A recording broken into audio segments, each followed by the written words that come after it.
Matt Eberflus, head coach of the Chicago Bears. It was really good. I mean, there was a lot of good situations that we had. Breaking down the Bears and the latest updates all season. You know, there's some really good players on both sides. Can that person function with that matchup? Matt Eberflus with Kap J on ESPN Chicago. It's the Kap J Morning Show on ESPN 1000, and we're streaming on the ESPN Chicago app, also on YouTube, youtube.com. Look for ESPN Chicago. Time to talk to the coach on the hotline. The Carx Tire and Auto Hotline. Rattle, rattle, thunder, clatter, boom, boom, boom. Brother Nick. Don't worry, call the Carx man. Good morning, Coach. How are you? Doing well. Coach, after reviewing the film, what stood out most about the win against the Rams yesterday? Yeah, I was just really pleased with the complimentary football that we displayed at the end of the half and also the end of the game. I thought that was really good to see the guys come together on all phases in offense, defense, and and kicking. So it was really good. That was the challenge that we had to have during that game to win that game. So the guys did it and made some plays at the end to seal the deal. Matt, let's talk about the leadership committee offensive side that met with Shane Waldron this week. And we heard stuff going into the game and then after the game. So going into the game, Mercedes Lewis and others said, Coach, you got to coach us harder. You got to hold us to a higher standard. And here's some things we think we need to do. A little more downhill running with our backs, smash people in the mouth. And then after the game, DJ Moore said, oh, yeah, he held us much more accountable. He was getting after us for pre-snap penalties or missed blocks or whatever the case may be. You're there every day. Please take us inside those meetings and the fallout from them and then the result.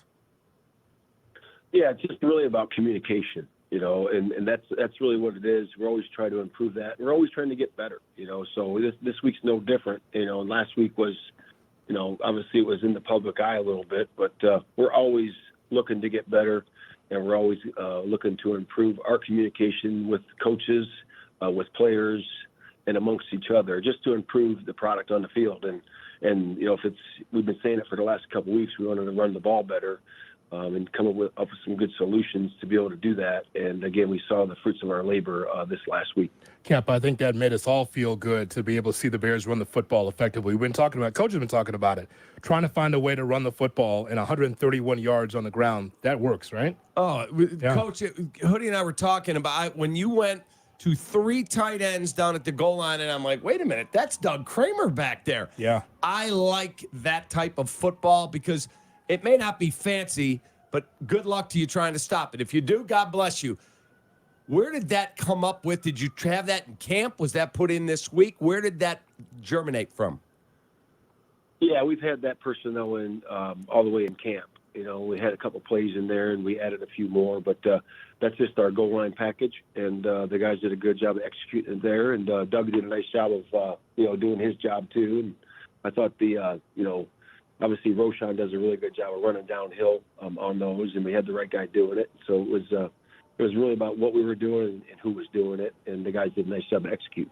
Coach, we don't talk enough about the Bears defense.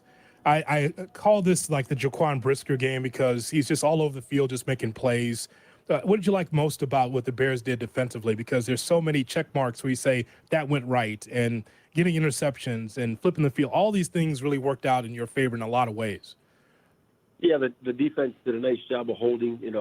They had some drives. They had some explosive plays, but they did a nice job of holding in the red zone and getting those takeaways and timely takeaways.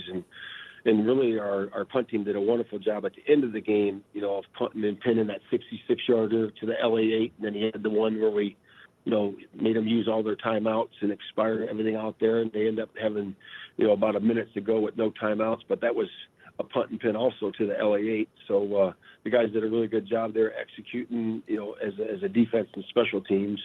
And really good interception at the end by Brisker. Coach, we'll get to Caleb in a minute, but you talked about that punt. What was the rationale? Is that a call from upstairs? Is that a Richard Hightower call, or is that your call to take a timeout on the last punt rather than taking the delay a game to let the clock run down and then saving the timeout if, God forbid, they scored on a fluke? You would need that.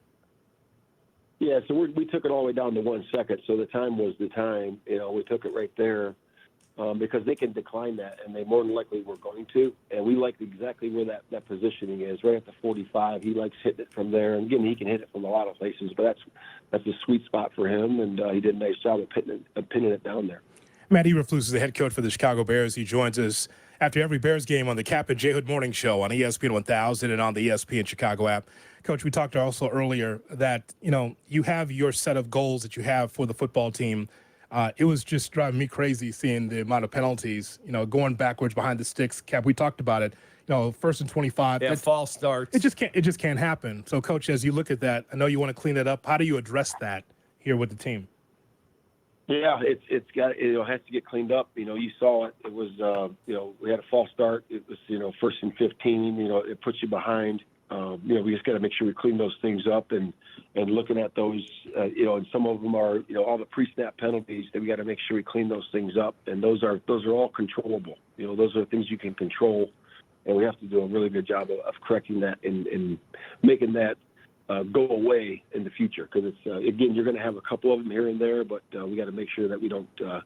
We got to get it cleaned up for sure. Matt, Hoodie and I were talking about Caleb. We both agree. Now, last week he threw for 363. This week he didn't throw for half of that, but I thought it was his best game so far this season. The throw to DJ Moore for the touchdown, we went back and watched it on an all-22 cut, and I mean, he has like 2 inches to fit the ball in there, and it's a dart, and DJ does a great job getting his feet down. The throw to Cole Kmet up the middle, a first down. It's another dart over a linebacker with a really good catch. Your thoughts on his game yesterday? Yeah, I was really pleased with it. His rating was 106. That's his highest rating of the year, and that's really just about being efficient. He was efficient. Didn't put the ball in harm's way. The number one thing that quarterback has to do is protect the football, and he did that. We did. I know he had 1 sack fumble, but Pryor did a wonderful job of getting back on that ball. We ended up getting a sack fumble right after that, so that was a big part of the game too. But a nice, clean play by the quarterback for sure. Coach, what did you hear about Teven Jenkins after the game as far as his status? Yeah, I'll get an update on that. I know after the game it was a bruised rib, so we'll see where that is. I'll get an update from our trainer today, Andre, and we'll go from there. What's more accurate, Taylor being able to kick the ball the way he does, or you tee to green on the golf course? What was the last part? You going tee to green on the golf course, or Taylor being accurate as a punter? Oh, I'm taking Taylor 100%. I used to have a pretty good handicap when I was a linebacker coach, and it got worse when I became a defensive coordinator. It's getting worse when I'm a head coach. So it's not great anymore. So we go to Taylor, by the way, Cap. If we want to get a tee to green, correct. Taylor with the leg. Scotty Scheffler, as they call him up in Lake Forest. Exactly. Matt, I got to ask you about DJ Moore, the touchdown pass that did not connect on the right sideline. DJ has said after the game that he goes, "That's on me, not on Caleb. I slowed down there, and that is a mistake by me." It seemed like the ball might have been a little too hard and a little too flat. After watching the tape, what did you see? Well, I think it's really just about the chemistry. You guys got to keep building that chemistry, with the route discipline, and the route, exactly be where you're supposed to be, when you're supposed to be there, but really being, in conjunction together with all the receivers. And again, that's a process that we're going through, So, again, you get different coverage contours, different coverages, different players you're playing against, and then you've got the route trees that we run. And that's just those guys working together. And those guys will get it. Obviously they made a couple great connections yesterday. And, again, that's just going to be more consistent as time goes on right there. So those guys will work to get that done. Coach, we say this, Cap and I talk about this all the time about in sports. It's always good to have a veteran and an old head in there. I know that every roster position and every roster spot is precious. However, to have the kind of veteran leadership you have in there with Lewis, and then you giving him the game ball yesterday, what does he mean to your ball club to have that kind of experience in the room?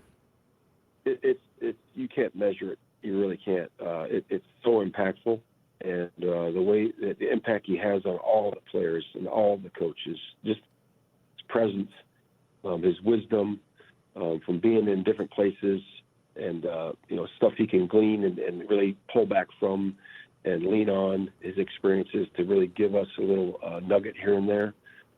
He's outstanding that way. And it's just not only his conversation or his talks he has in front of the team sometimes, but his private conversations that he has with coaches, players throughout the whole building. His leadership is outstanding. Coach, you got the Panthers next, and they have had their ups and downs, but it's Andy Dalton, not Bryce Young, so much more of a calming veteran presence back there. Can you give us something on the challenge that you're facing this week when you try? All you can do is be 1-0 this week, but it's a 1-0 you got to get. Yeah, it's really about us. We're going to look at the tape. We've already looked at it as coaches. I've already met with the coordinators. And we're going to do a good job of just cleaning things up that we have to clean up and focusing on ourselves and our execution and try to improve every single week.